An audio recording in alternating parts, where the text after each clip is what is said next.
जय हिंद प्यारे बच्चों, आपके पसंदीदा YouTube channel UP topper classes में आपका स्वागत है।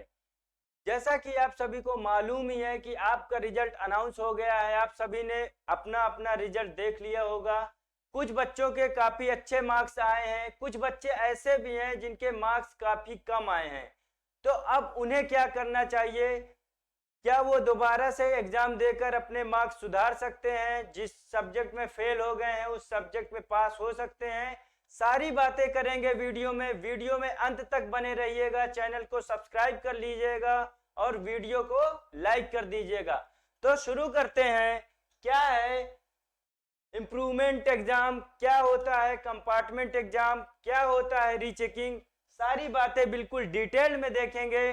अगर आपके नंबर कम है या फेल हो गए हैं तो अब आपको क्या करना चाहिए, सब कुछ इस वीडियो में हम समझने वाले हैं। तो शुरू करते हैं। फेल है या नंबर कम है, ऑप्शंस क्या क्या है, अब आपके पास क्या क्या ऑप्शंस हैं वो सारी चीजें हम देखने वाले हैं। रीचेकिंग या scrutiny, compartment exam, improvement exam, तो कौन कौन दे सकता है? रीचेकिंग या स्क्रूटनी कौन कौन करा सकता है? फेल या पास, फेल या पास, दोनों लोग कैसे करा सकते हैं? अगर आप फेल हो गए हैं किसी एक सब्जेक्ट में या दो सब्जेक्ट में तो और आपको लगता है, आपको फुल कॉन्फिडेंस है कि मेरी कॉपी गलत चेक हुई है, ठीक है, तो आप स्क्रूटनी का फॉर्म भर सकते हैं। एक सब्जेक्ट, दो सब्जेक्ट, या आपको लगता है कि सारे के सारे सब्जेक्ट्स में ही आपके क्या हुआ है, गलत आपकी कॉपी चेक हुई है, तो आप क्या कर सकते हैं, इसमें क्या है, ऑल सब्जेक्ट्स में, सभी सब्जेक्ट्स में आप क्या करा सकते हैं, स्क्रूटनी करा सकते हैं, है ना। सभी सब्जेक्ट में स्क्रूटनी करा सकते हैं। तो स्क्रूटनी में होता क्या है, ये जो रीचेकिंग होती है, रीचेकिंग में आप ये मत समझिए कि आपकी पूरी कॉपी फिर से चेक होगी, नहीं, ऐसा नहीं है। देखिए क्या होता है, कभी कभी जल्दबाजी में पूरी कॉपी चेक हो जाती है और किसी किसी क्वेश्चन के आंसर में मार्क करना भूल जाते हैं। तो अगर उसमें मार्क करना भूल गए हैं या अंदर जहां पे आपने क्वेश्चन का आंसर लिखा था वहां पे तो मार्क दिए, लेकिन ऊपर जो कॉलम बने होते हैं उनमें भी नंबर्स फिल करने होते हैं, तो गलती ये भी होती है कि अंदर मार्क दिए और बाहर कॉलम में फिल नहीं किए। तो ये सारी जो गलतियां होती हैं उसके लिए क्या किया जाता है, रीचेकिंग या स्क्रूटनी उसको बोलते हैं। तो वो कराने से आपको क्या फायदा होगा कि आपके मार्क्स बढ़ जाएंगे, अगर आप फेल होंगे तो पास हो जाएंगे, है ना। तो कितने सब्जेक्ट में करा सकते हैं, सभी सब्जेक्ट में करा सकते हैं। एग्जाम कब होता है, अब स्क्रूटनी का कोई एग्जाम तो होगा नहीं, स्क्रूटनी का कोई एग्जाम तो होगा नहीं। ये क्या होता है, 1 से 2 महीने में, 1 से 2 मंथ्स में क्या होता है, इसका स्क्रूटनी आप फॉर्म भरेंगे, 1 से 2 महीने में उसका क्या आ जाएगा, रिजल्ट आ जाएगा कि आपका इस सब्जेक्ट में इतने मार्क्स बढ़ गए हैं, है ना। फॉर्म कब आता है, फॉर्म जो है बहुत जल्दी आ जाएगा। जैसे रिजल्ट कल आपका जारी हुआ है, रिजल्ट कब जारी हुआ है, 23 अप्रैल को, ठीक है, 23 अप्रैल को जारी हुआ है। तो ये 10 से 15 दिन के अंदर, 10 से 15 दिन के अंदर स्क्रूटनी का फॉर्म आ जाएगा। आप उसको फॉर्म को फिल कर दीजिए। अब समस्या ये है कि कहाँ से फिल करेंगे, तो सबसे बढ़िया तरीका है कि आप अपने स्कूल के टीचर से या प्रिंसिपल से कांटेक्ट करिए, वो आपका स्क्रूटनी का फॉर्म फिल करा देंगे। या तो डायरेक्ट आप यूपीएमएसपी की वेबसाइट पे चले जाइए और वहां से आप फॉर्म फिल कर दीजिए। मैं तो कहूंगा कि आप अपने स्कूल के टीचर्स या प्रिंसिपल से कांटेक्ट कर लीजिए और वो सारा प्रोसेस आपको बता देंगे और आप स्क्रूटनी का फॉर्म फिल कर देंगे। 1 से 2 महीने के अंदर आपका क्या है, रिजल्ट आ जाएगा कि आपके कितने मार्क्स बढ़े। बढ़ने के चांसेस ज्यादा रहते हैं, कभी कभी घट भी सकते हैं। तो जब आप फुल कॉन्फिडेंट हो तभी आप स्क्रूटनी का फॉर्म भराएंगे। कितने सब्जेक्ट में भरा सकते हैं हमने बता दिया। अगर आपको ऐसा लगता है कि हमारे सारे के सारे सब्जेक्ट्स में मार्किंग अच्छी नहीं हुई है, गलत मार्किंग हुई है, कॉपी गलत तरीके से चेक की गई है या ऐड नहीं किया गया है, तो आप सभी सब्जेक्ट में स्क्रूटनी का फॉर्म भर सकते हैं। या आपको लगता है एक या दो सब्जेक्ट में, तो एक या दो सब्जेक्ट के लिए स्क्रूटनी का फॉर्म भर सकते हैं। वो आपके ऊपर डिपेंड करता है, क्योंकि आप ही सबसे ज्यादा जानते हैं कि हमने कौन सी कॉपी कैसे लिखी थी, किस तरह का एग्जाम हमारा गया था, है ना। तो उसके अकॉर्डिंग आप क्या करेंगे, स्क्रूटनी का फॉर्म भरेंगे। फॉर्म कब आता है हमने बता दिया कि ये 10 से 15 दिन के अंदर आ जाएगा, है ना। फीस कितनी लगती है, फीस लगती है 500 रुपीज 500 पर पेपर। मतलब अगर आप एक सब्जेक्ट के लिए स्क्रूटनी का फॉर्म भरते हैं तो आपका कितना रुपए लगेगा, 500 रुपए। अगर आप सोच लीजिए कि सारे सब्जेक्ट के लिए भर रहे हैं तो आपका 3000 रुपए लग जाएगा। लेकिन ये 3000 रुपए मैटर नहीं करते हैं। अगर आप फुल कॉन्फिडेंट हैं, आपको लगता है कि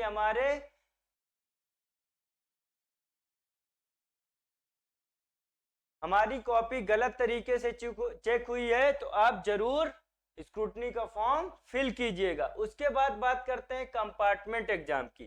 कंपार्टमेंट एग्जाम कौन दे सकता है, जो फेल हो गए हैं, जो बच्चे फेल हो गए हैं। लेकिन कितने सब्जेक्ट में, 2 सब्जेक्ट में। मैक्सिमम अगर आप 2 सब्जेक्ट में फेल हैं तभी आप कंपार्टमेंट एग्जाम देकर पास हो सकते हैं।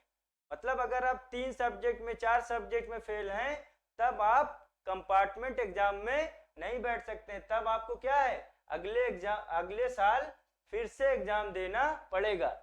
तो इसमें क्या है, कौन दे सकता है, जो फेल है, जो क्या है, फेल है। कितने सब्जेक्ट में, मैक्सिमम 2 सब्जेक्ट्स में। कितने सब्जेक्ट्स में, मैक्सिमम 2 सब्जेक्ट्स में। 2 से ज्यादा में अगर आप फेल हो गए तो आप कंपार्टमेंट एग्जाम नहीं दे सकते। एग्जाम कब होता है, कंपार्टमेंट एग्जाम जो होता है वो जुलाई या अगस्त में कराया जाता है ना। कब कराया जाता है, जुलाई या अगस्त में। उसके बाद फॉर्म कब आता है, ये कंपार्टमेंट एग्जाम का फॉर्म कब आता है, ये फर्स्ट वीक ऑफ मई में आ जाएगा। ये कब आ जाएगा, फर्स्ट वीक ऑफ मई के पहले सप्ताह में आपका कंपार्टमेंट एग्जाम का फॉर्म आ जाएगा। इसकी फीस कितनी लगती है, इसकी फीस वेरी करती है सब्जेक्ट टू सब्जेक्ट। मतलब कि ये मान लीजिए कि 300 से लेकर 500 तक आपको इसके लिए फीस पे करना होगा। कितना, 300 से लेकर 500, 300 से 500 के बीच में, 500 से ज्यादा नहीं लगेगा। तो ये कंपार्टमेंट एग्जाम क्या होता है, कंपार्टमेंट एग्जाम मतलब अगर आप केवल 2 सब्जेक्ट में फेल हैं, एक सब्जेक्ट में या 2 सब्जेक्ट में, तो आप क्या करेंगे, कंपार्टमेंट एग्जाम का फॉर्म भर देंगे। क्या कर देंगे, कंपार्टमेंट एग्जाम का फॉर्म भर देंगे, जो कि फर्स्ट वीक ऑफ मई में आ जाएगा। ठीक है, उसकी फीस 300 से 500 के बीच में लगेगी। इसका फिर एग्जाम होगा अलग से, कंपार्टमेंट का एग्जाम होता है। जो बच्चे फेल हो जाते हैं एक सब्जेक्ट या 2 सब्जेक्ट में, उनका कंपार्टमेंट एग्जाम होता है, जो कि जुलाई या अगस्त में कंडक्ट कराया जाता है। अगर आप उस कंपार्टमेंट एग्जाम में पास हो गए तो आपको फिर पास माना जाएगा। बात समझ रहे हैं, मतलब ये एक सुविधा दी गई है, एक मौका दिया गया है उन बच्चों को जो किसी वजह से 1 या 2 सब्जेक्ट में फेल हो जाते हैं। मतलब उनका साल बर्बाद नहीं जाएगा, वो कंपार्टमेंट एग्जाम देकर अपना साल बचा सकते हैं और अगली कक्षा में जा सकते हैं। तो ये काफी अच्छी सुविधा है। उसके बाद क्या है, ये इम्प्रूवमेंट एग्जाम क्या होता है, एक ये नई चीज है, क्या है, इम्प्रूवमेंट एग्जाम। तो इसको जो है केवल पास स्टूडेंट्स ही दे सकते हैं। कौन? जो स्टूडेंट्स पास हैं। ठीक है, देखिए क्या होता है, पास स्टूडेंट्स का मतलब ये है कि कुछ बच्चे ऐसे होते हैं जिनको लगता है कि उनकी कॉपी गलत तरीके से चेक हुई है, या वो किसी एक सब्जेक्ट में फिर से एग्जाम देंगे तो उससे अच्छे मार्क्स आ जाएंगे, तो उसके लिए क्या कराया जाता है, इम्प्रूवमेंट एग्जाम। तो हम क्या सलाह देंगे आपको, अगर आप इस कैटेगरी में आते हैं, आपको लगता है कि आपकी कॉपी गलत तरीके चेक हुई है, आप उस विषय का एग्जाम दोबारा देकर अच्छा कर सकते हैं, तो सबसे पहले आप रीचेकिंग के लिए अप्लाई कर दीजिएगा, फॉर्म भर दीजिएगा। ठीक है, क्या करेंगे, स्क्रूटनी फॉर्म जिसको बोलते हैं वो आप क्या कर देंगे, भर देंगे। जिस सब्जेक्ट में, इसमें तो सुविधा ये है कि सभी सब्जेक्ट में आप स्क्रूटनी करा सकते हैं, तो सभी सब्जेक्ट में जब ये, क्योंकि ये पहले हो जाएगा, ये स्क्रूटनी का जो है फॉर्म पहले आएगा और इसका रिजल्ट भी पहले आ जाएगा, है ना। तो सबसे पहले आप स्क्रूटनी करा ली, अगर आप उससे सेटिस्फाई हैं तब आप इम्प्रूवमेंट एग्जाम न दीजिए, अगर तब भी आप सेटिस्फाई नहीं हैं तब आप क्या दे सकते हैं, इम्प्रूवमेंट एग्जाम। लेकिन इसमें क्या है, मैक्सिमम जो है एक ही सब्जेक्ट में आप क्या कर सकते हैं, एक ही सब्जेक्ट में इम्प्रूवमेंट एग्जाम दे सकते हैं। ये एग्जाम कब होता है, ये एग्जाम जब अब नेक्स्ट आपका यूपी बोर्ड का एग्जाम होगा ना, तब होगा। कब होगा, 2027 का जो बोर्ड एग्जाम होगा,